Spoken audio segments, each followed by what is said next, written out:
ఎరువులను తీసుకొచ్చి లాక్ చేసుకోవాలి, మే నెలలో ఎంత పెట్టుకోవాలి, జూన్లో ఎంత, జూలైలో ఎంత, ఆగస్టులో ఎంత ప్లాన్ ఉంటుంది. గతంలో కేసీఆర్ గారు ముఖ్యమంత్రిగా ఉన్నప్పుడు భారతదేశంలో ఎక్కడ కూడా ఏప్రిల్ మేలలో ఎరువుల యొక్క డిమాండ్ ఉండదు కాబట్టి ఆ సందర్భంలోనే ప్రభుత్వం ఎరువుల కంపెనీలతో మాట్లాడి కేంద్ర ప్రభుత్వంతో కూడా కోఆర్డినేట్ చేసుకొని మన గోదాములలో బఫర్ స్టాక్స్ మెయింటైన్ చేసి ఇలాంటి పరిస్థితుల్లో కూడా ఆ బఫర్ స్టాక్ అంతా కూడా రిలీజ్ చేసి ఎరువుల కొరత లేకుండా చూసినటువంటి సందర్భాలు గత 10 సంవత్సరాలలో చాలా స్పష్టంగా కనబడ్డాయి.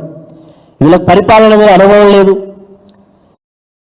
రైతులలో కష్టాలు లేకుండా చూడాలనేటువంటి పరిజ్ఞానం లేదు. ఎందుకంటారు వీళ్ళ వ్యవసాయ మంత్రి ఢిల్లీ వాళ్ళు ఇస్తే మేము ఇస్తాం, వీళ్ళకి మాట చెప్పడానికి కనీసం సిగ్గు అనిపిస్తలేదా? ముఖ్యమంత్రి గారు ఇంత ప్రభుత్వం రివ్యూ చేస్తా ఉన్నాడు దీని మీద ఎరువుల విషయంలో. కేంద్ర మంత్రి ఏమంటా ఉన్నాడు సేంద్రియ వ్యవసాయం చేయాలి అంటే ఇద్దరు కూడా దొందులాగానే ఉన్నాయి. ఇద్దరు యొక్క ఆలోచన రైతుల యొక్క గురించి, రైతు కష్టాల గురించి ఆలోచించేటువంటి స్థితిలో లేరు. కాబట్టే ఈరోజు రైతులు తీవ్రమైనటువంటి మనోవేదనతో ఉన్నారు, బాధపడతా ఉన్నారు. ఈ ప్రభుత్వాన్ని అధికారంలో తీసుకొచ్చినందుకు మాకు తగిన శాస్తి జరిగింది వాళ్ళే అనుకునే పరిస్థితి వచ్చింది. కాబట్టి ఇప్పటికైనా ప్రభుత్వానికి సూచిస్తా ఉన్నాం, మీరు తక్షణమే జిల్లాల వారీగా రిపోర్ట్స్ తెప్పించుకోండి.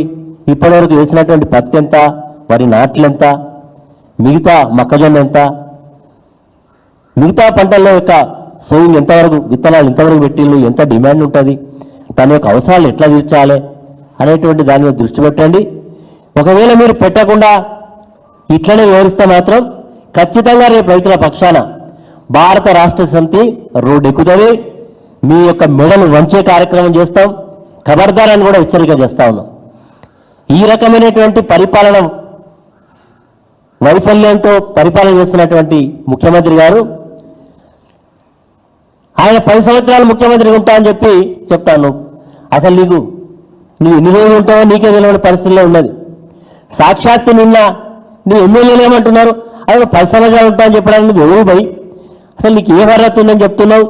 ఇది కాంగ్రెస్ పార్టీ విధానాలకు వ్యతిరేకం, ఇది అసలు నువ్వు ఎట్లా మాట్లాడుతున్నావు అని చెప్పి నీ ఎమ్మెల్యేలు అంటా ఉన్నారు, ప్రజలు అంటా ఉన్నారు. అసలు ఈ ప్రభుత్వం ఎప్పుడు దీన్ని సాగనంపాలనేటువంటి ఉద్దేశంతో ప్రజలు ఉన్నారు. కాబట్టి పగటి కళ్ళను కనడం మానేయండి.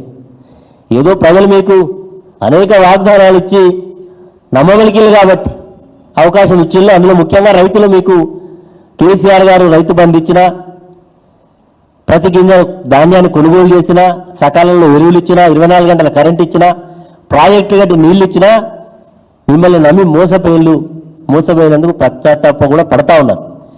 అదే సందర్భంలో అసలు మీకు వర్షపాతం మీద ఏమైనా రివ్యూ ఉందా? జూన్ నెలలో నిజంగా జూన్ 15కు మనకు మాన్సూన్ జనరల్గా పడతాయి, వర్షాలు స్టార్ట్ అవుతాయి. జూన్ అయిపోయింది, జూలై కూడా చివరి దశలో ఉన్నాం. ఇప్పటి వరకు ఈ రాష్ట్రంలో ఎక్కడ కూడా ఆశించిన స్థాయిలో వర్షాలు పడలేదు. నీకు ప్రత్యామ్నాయం గురించి ఏమైనా ఆలోచన చేస్తా ఉన్నా? ప్రత్యామ్నాయం అంటే ఏం లేదు. అయ్యా రేవంత్ రెడ్డి, నీ బుద్ధి మారాలని భగవంతుని కోరుకుంటా ఉన్నా ఒక రైతుగా. కేసీఆర్ గారు ఎంతో ప్రతిష్టాత్మకంగా తెలంగాణ రాష్ట్ర ప్రయోజనాలను, ముఖ్యంగా రైతాంగ ప్రయోజనాలను దృష్టిలో పెట్టుకున్నటువంటి కాళేశ్వరం ప్రాజెక్టును ఎన్ని రోజులు రాజకీయం చేస్తావు? ఎన్ని రోజులు రాజకీయం చేసుకుంటా పబ్బం నడుపుతావు? ఇప్పటికైనా మోటార్లు ఆన్ చేయి, రైతులను ఆదుకో. ఈరోజు నిరుపయోగంగా కొన్ని లక్షల క్యూసెక్ల నీళ్లు సముద్రంలో కలుస్తూ ఉన్నాయి. తక్షణమే మోటార్లు కనుక ఆన్ చేసినట్టయితే మా యొక్క రైతులకు ఎంతో మేలు జరుగుతుంది. ఎందుకంటే నేను శ్రీరామ్ సాగర్ మరి ప్రాజెక్టు కింద మా యొక్క పొలాలన్నీ కూడా, మా రైతుల యొక్క పొలాలన్నీ కూడా పండే అవకాశం ఉన్నది. ఈరోజు ఎల్ఎండికి నీళ్ళు వస్తే, శ్రీరామ్ సాగర్ నీళ్ళు వస్తే, ఆ మోటార్లు ఆన్ అయితే మాకెంతో మేలు జరుగుతుంది. కాబట్టి రాజకీయాలు రైతులతో చేయకు. రైతులతో రాజకీయం చేసిన వారికి ఖచ్చితంగా రేపు ప్రజాక్షేత్రంలో ఖచ్చితంగా గుణపాఠం తప్పదు. అది నువ్వు ఎన్నికలు పెట్టినా ఖచ్చితంగా నీకు రైతుల చేతిలో పరాభవం తప్పదని గుర్తెరిగి వ్యవహారం చేయమని ఈ సందర్భంగా కోరుతా ఉన్నా. అదేవిధంగా ఈరోజు రైతుల్లో ఒక నానుడు ఉంది, ఎద్దేడిచిన వ్యవసాయం రైతు ఏడిచిన రాజ్యం ఎక్కడ కూడా బాగుపడవు. ఇప్పటికే రాష్ట్రంలో రైతులు ఏడుస్తూ ఉన్నారు, మరి పశువుల కోసం భవిష్యత్తులో కొరత ఏర్పడే అవకాశం ఉందని పరిస్థితులు ఉన్నాయి. కాబట్టి ఇప్పటికైనా మరి ఆలోచన చేయి.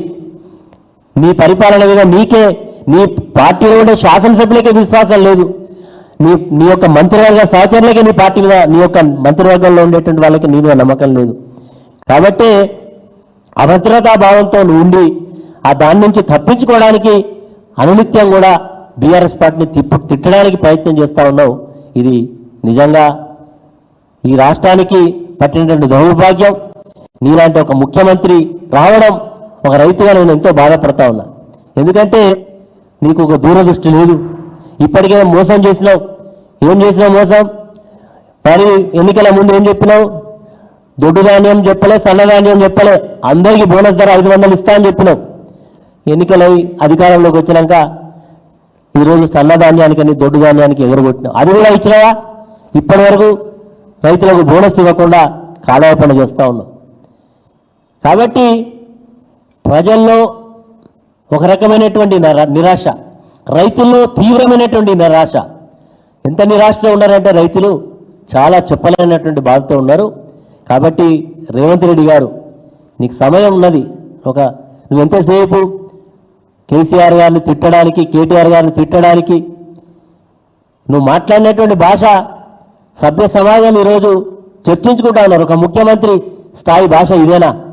నువ్వు సందర్భంలో పేగులు తీస్తా అంటావు, గుడ్లు బిక్తా అంటావు, వీడిని తొండలు కొడతా అంటావు, వాడిని జైలు వేస్తా అంటావు, వీడిని బొక్కలు వేస్తా అంటావు. ఇష్టం వచ్చినట్టు మాట్లాడుతున్నావు కదా. కనీసం ఆ మాటలు పక్కకు పెట్టి కనీసం ఈ రైతుల గురించి, రైతుల కష్టాల గురించి ఆలోచించే ప్రయత్నం చేయి. రాజులను ఆదుకుంటే తప్పకుండా 6 కాలం కష్టపడి అందరికి అన్నం పెట్టే రైతు ఏడిస్తే బాగుండదు, బాధపడితే బాగుండదు.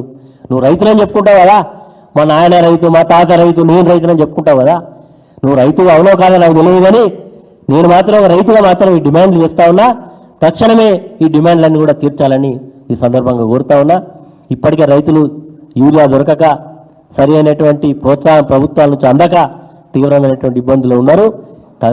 రుణమాఫీ కానటువంటి రైతులు తీవ్రమైనటువంటి వాని కొత్త లోన్ వస్తలేదు, మళ్ళా పెట్టుబడి పెట్టడానికి ఇబ్బంది పరిస్థితులు. కాబట్టి దీని మీద కూడా ఆలోచన చేయమని ఈ సందర్భంగా డిమాండ్ చేస్తాం.